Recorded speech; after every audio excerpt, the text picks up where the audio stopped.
திமுக இந்த தேர்தலில் படுதோல்வியை தழுவ வேண்டும் என்பதுதான் எங்களுடைய ஆசை. அப்படின்னா திமுகவுக்கு எதிராக இருக்கக்கூடியவர்கள் என்ன செய்வாங்க? கூட்டு சேர்ந்து அவங்க என்ன செய்யணும்? ஒருமித்த கருத்தோட வெற்றி பெற வேண்டும். ஆனால் ஒருமித்த கருத்து என்னும் தேர்தல் அறிவிப்பதற்குள்ளே என்ன என்ன நடக்கிறது என்பதே நமக்கு தெரியல.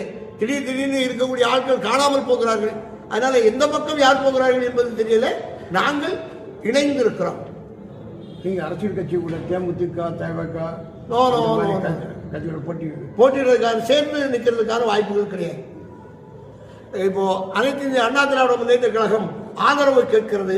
ஆதரவு அல்ல நம்முடைய வேலை, பங்கேற்பதுதான். என்ன ஆதரவு கொடுத்துட்டு சைடில் ஓரமா படிக்கட்டில் தொங்கிட்டு இருக்கிறத இந்து இயக்கங்கள் விரும்பாது. எங்கேயாவது சரியான அங்கீகாரம் கிடைக்க வேண்டும் இந்துக்களுக்கு. பிஜேபி உங்களை பேசல, ஆனால் அதிமுக தரப்புல இருந்து பேசினான்னு வச்சுக்கோங்களேன், உங்களுடைய எதிர்பார்ப்பு என்னவா இருக்கும்?